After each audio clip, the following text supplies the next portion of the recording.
Robby, I was just kind of wondering, what's on your radar?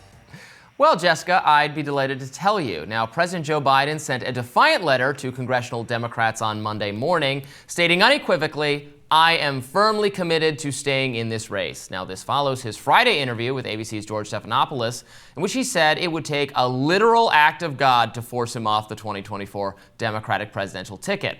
He said, quote, "If the Lord Almighty came down and said, 'Joe, get out of the race,' I'd get out of the race.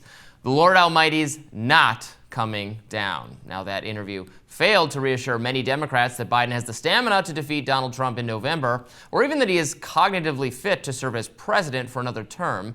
But make no mistake, he has every intention of continuing his campaign. Moreover, it is extraordinarily unlikely that he will be forced off the ticket. And pundits who expect Biden to ultimately bow out glossing over some hard truths about power and politics that we're about to get into, namely that Biden wants to be president again. Sounds obvious, but maybe it's not to some people. Now, at this moment, the prevailing wisdom in Washington, D.C. is that Biden's immediate fate is uncertain at best.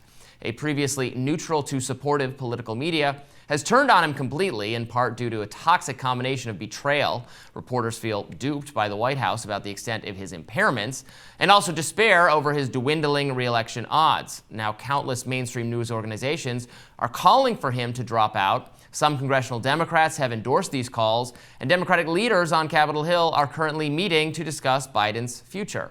Major donors want him gone. Even Hollywood is out.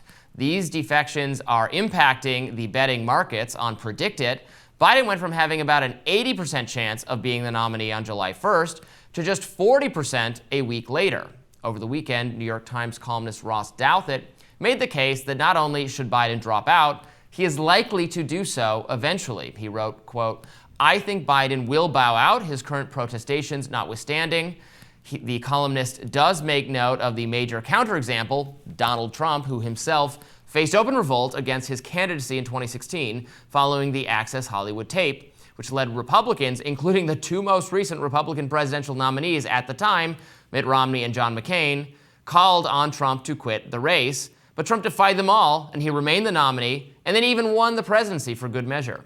Then, of course, in 2020, the Republican National Convention held competitive primaries and scheduled debates with alternative candidates. Trump did not attend. Conservative media christened Florida Governor Ron DeSantis as Trump's successor. This is in this most recent electoral cycle. I mean, they tried to make everyone but Trump be the person to head the Republican Party moving forward, and it did not work remotely. Trump's conviction that he should seek the presidency again is more powerful motivator for Trump than the party's conviction that he should go away quietly.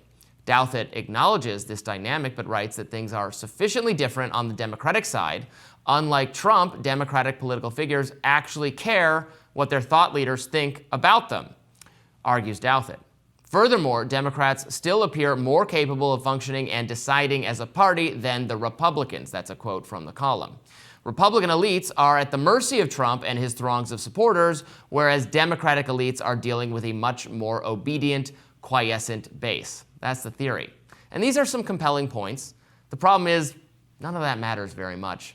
In order for the Democratic National Convention to nominate someone else when it meets in August, Biden would have to be persuaded to willingly step aside. He already won the delegates. They are bound by good conscience to vote for him, and the delegates have shown little indication that they would do otherwise unless Biden assented. Biden is the leader of the Democratic Party. There's no independent higher authority that can remove him from the ticket other than the Lord Almighty.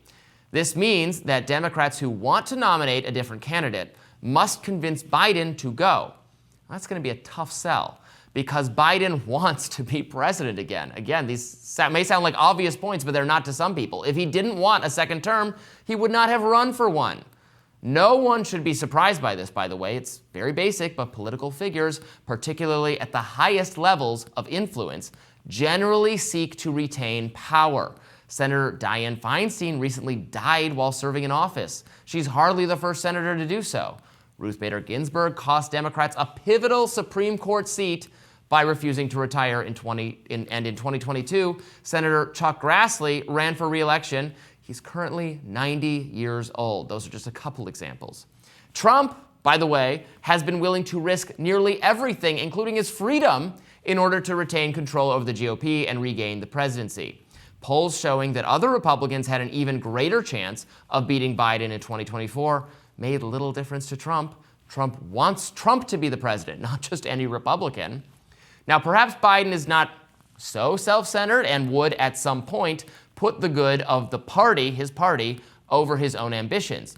I think that's at least possible if Biden were convinced he had no shot at beating Trump and some charismatic Democratic rival had a really good chance at beating Trump. Biden might be persuaded to step aside. Sure, those conditions have not been met, and they are not anywhere close to being met. According to recent polls, Biden is likely to lose to Trump, but his only plausible replacement, Vice President Kamala Harris, fares only slightly better. A CNN poll has Biden 6 points behind Trump and Harris 2 points behind Trump. Now, to be clear, this could be a meaningful difference if you're the Democratic Party and your only goal is to maximize your odds of beating Trump. It would be wild and potentially destabilizing to swap the candidates at this point, and historically, Harris has been viewed less favorably than Biden. But it's certainly possible to construct an argument that the Democratic Party should take the gamble. Biden is not the Democratic Party, however. If he drops out, he reduces his own odds of being the president again to approximately zero. Zero. No one can explain why Biden, from the Biden perspective, not the Democratic Party, the Biden perspective, why he should do that.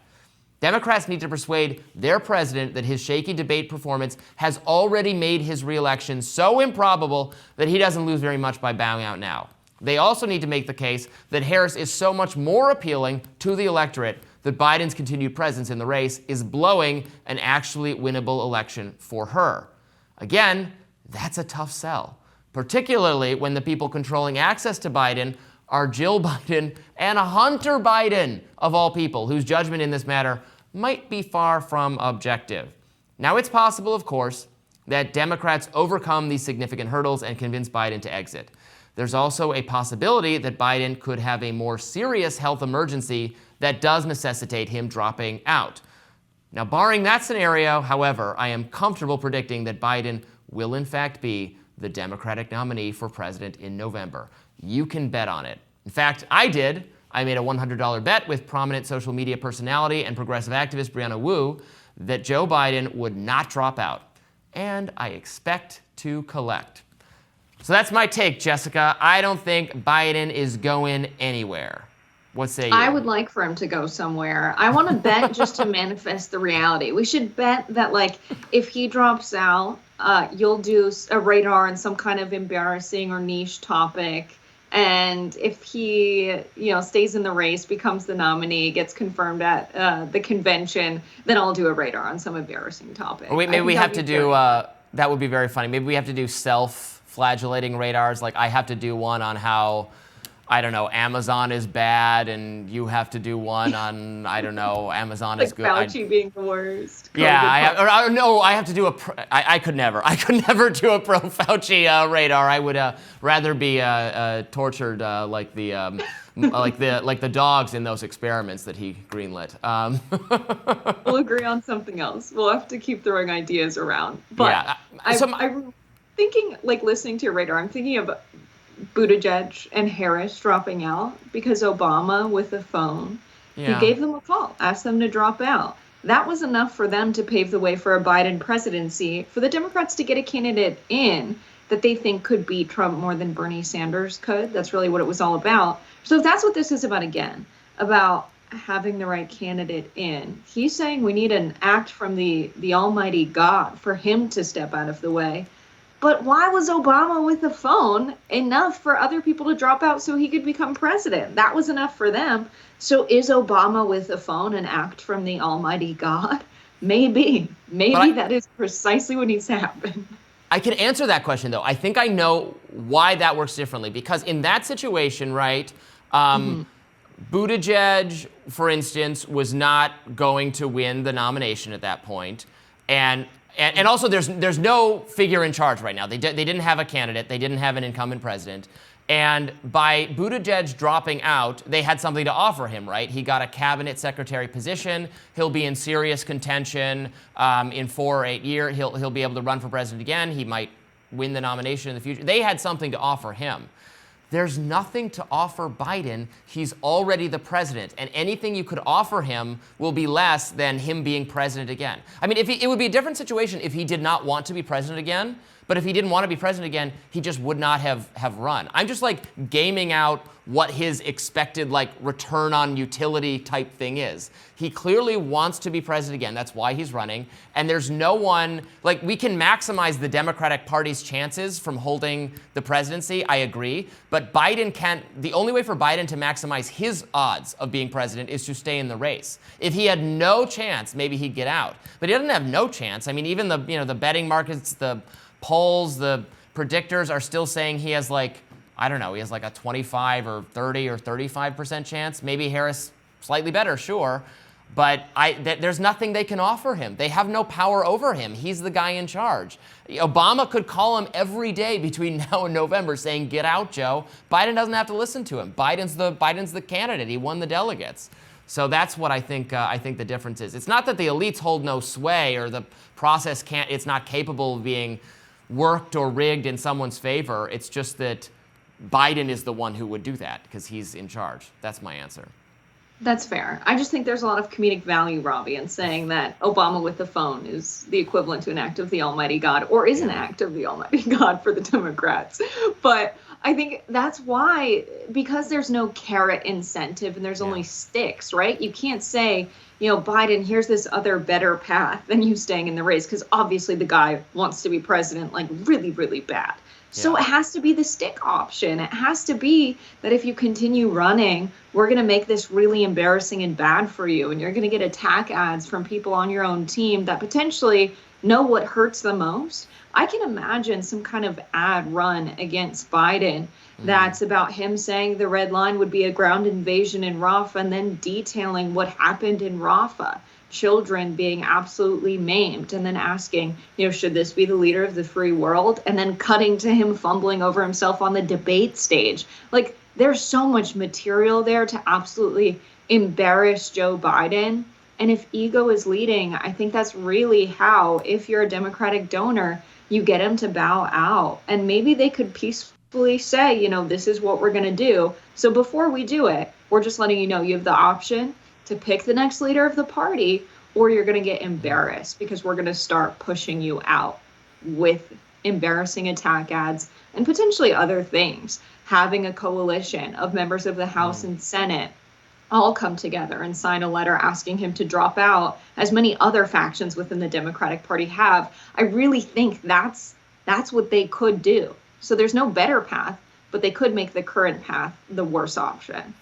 The stick might be the way to proceed. I should note, by the way, that I think this relentless pursuit of power and need to accumulate more of it is pathological and unhealthy, and that this politics is attractive in a lot of cases to the worst sort of people, to people who will not put other people's needs or the good of the country or the good of anything ahead of their own interests. And that's why we have the oldest government we've ever had. And structurally, we have problems for being able to filter out or term limit or keep or have some kind of check on people just staying in power forever, that it's not been good for our country. And other countries have systems that aren't designed quite with those.